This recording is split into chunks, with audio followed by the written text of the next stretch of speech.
Many photographers focus on techniques and hopes and dreams of getting better. But what if I told you this is why you're stuck? In this video, I'm going to give you 5 ways of how to improve your photography that aren't just you need to shoot more or you got to learn your flash. These 5 drills might be unconventional or even uncomfortable to some, but I promise if you put in the work to these 5 drills, it'll definitely improve your photography. What's up? My name's Jay LeBlanc, wedding photographer and photo video educator.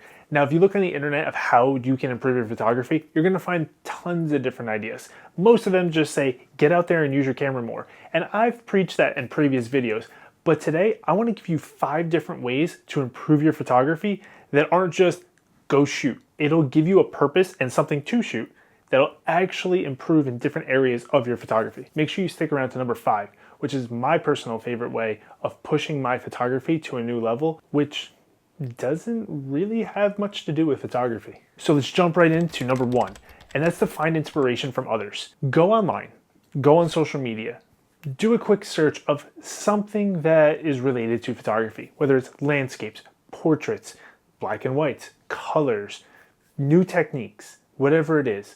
Search something, find inspiration, and don't copy. Go out there and try and take your inspiration and apply it to your own photography. Learn how you can take that photography and make it different, make it new, make it something that people maybe haven't seen before. Analyze how others have used lighting, composition, posing, different techniques within the camera or focal lengths, and applied it to the image.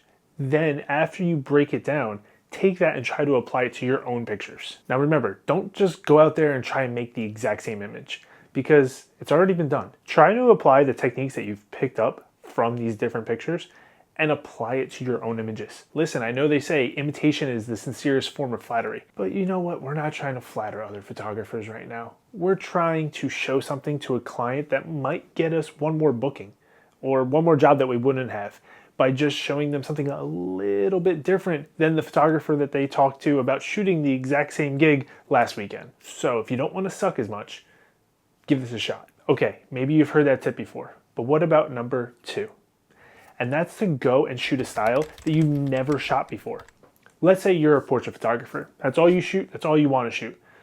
What about if you go out and shoot a car meet? What if you went and shot a band playing at a local bar? Let's say you're a wedding photographer. How about you clean up your house and try and shoot some real estate pictures for yourself? Or maybe you rent an Airbnb for a weekend and you see what type of creative images you can make while you're staying there. Remember, it's a tax write-off if you're working, right? Try shooting a genre of photography that you wouldn't normally shoot. There's a lot of crossover between photography, but there's also a lot of differences between different types of photography. And if you can try a different photography and learn just a very small thing that you can take from there and bring into the photography that is really your bread and butter, you might be able to improve what you're already doing. And also by doing this, it forces you to step out of your comfort zone. I'm sure if you have been a portrait photographer for 10 years, you can walk into almost any situation and come out with something decent. But if you have never shot a product before, this might be challenging for you. So give it a shot. It might force you to think of things that you wouldn't normally think about. And then you can take those skills and apply them to your photography.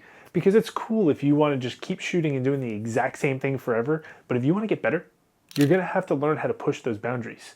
It's just like if you go to the gym. If you lift the exact same weights your entire life, you will only be able to lift those exact same weights.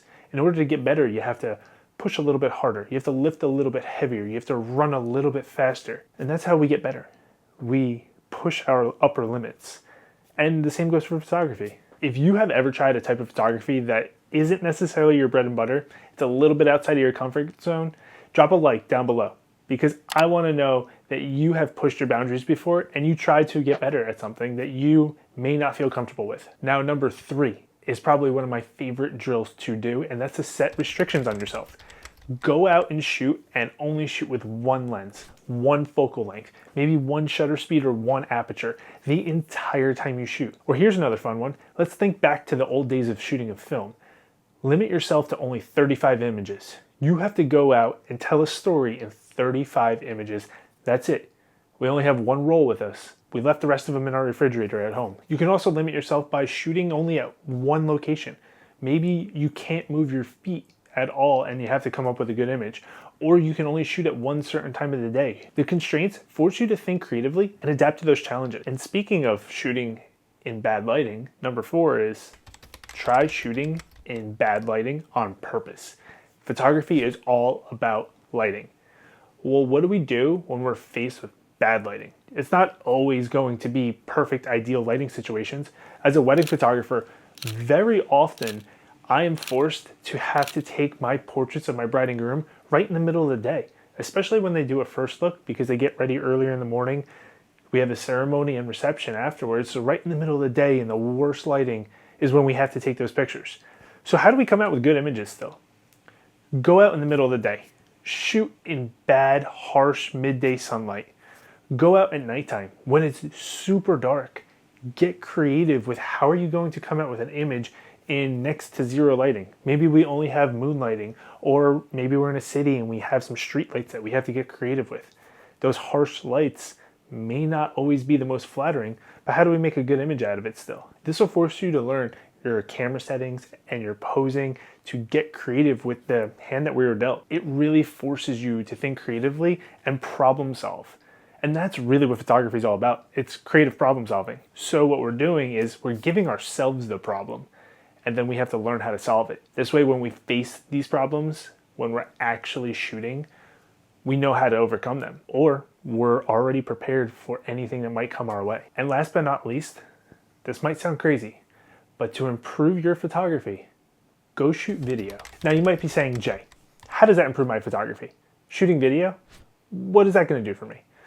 Well, shooting video is very interesting. Video is storytelling within a series of frames or scenes. With a picture, it's really just we're capturing one frame. Well, with video, we're dealing with 30 frames or 60 frames or 120 frames a second. And then we have to get creative with that. We have to show an establishing shot, a medium, wide, tight shots. We have to show details and set the scene, set the stage, the mood. This is something that we don't normally do in photography. If you're a wedding photographer, you might experience this when you are shooting for a wedding album, but somebody else who is not necessarily a wedding photographer may not have to experience this. Product photographers might also experience this, where they might be shooting something for an ad campaign where they have to shoot different parts of the product or a product being used in different environments to help build a story around that product. But there's a lot of types of photography where storytelling happens all within one image, not a series of images. In video, it's a series of images or scenes. So trying to shoot video might force you to think on a different level or things that you wouldn't normally think about. You have to think about how lighting through space works. A still image is just the lighting in that one exact spot. Well, with video, things move. And if somebody's moving through space and the lighting's changing, we have to think about that. We think about different perspectives. The way we take a picture isn't always necessarily the same way that a movie is shot. So maybe we can take some different creative angles that we would use in filmmaking and bring that over into our photography to bring a unique perspective to our images. I am personally a really big fan of going out to shoot video to incorporate it into my photography. I often think while shooting pictures like a cinematographer. I'll say to myself, wide, medium, tight. I will say to myself, I need an establishing shot, a detail shot, a hero shot. And then at the end of a wedding, when I go back and look at my images, I have so much more to help better tell a story of somebody's wedding day. And this can be applied to many different types of photography. You will absolutely see this in high-end real estate as well. High-end real estate isn't just pictures of a house on MLS. You're going to have those nice shots of the details that also exist within the home, not just wide-angle shots of every room. Are there any drills that you personally like to do to help improve your photography? I know I'm always finding new ways to try and challenge myself and push myself to be better. I don't want to be complacent with where I am. I want to push the boundaries as often as possible. I find discomfort in becoming comfortable. When I go out and shoot the exact same thing at every job I shoot, I feel like I'm doing a disservice to my clients. Now, they may love my images and be very happy with what I deliver, but if I'm delivering the exact same thing with just different faces, I have a little bit of a problem with that. So my goal is every time I go out and shoot is to create one new image that I've never tried before. At a wedding where I shoot 5,000 images, I want one to be different that I've never done before. And by implementing these 5 techniques that I've gone through, really helps me to create that one special image every time that I shoot. Let me know down below. Are there any things that you like to do to help improve your photography? I'd love to hear about it. I love hearing new ideas of how to get better. And if you go out and try any of these, make sure you come back and drop a comment below and let me know how it went for you, if you think that it helped at all. I love hearing people's personal stories about their photography, and I love chatting with you down in the comments. So hopefully I hear from you there. And until next time, peace.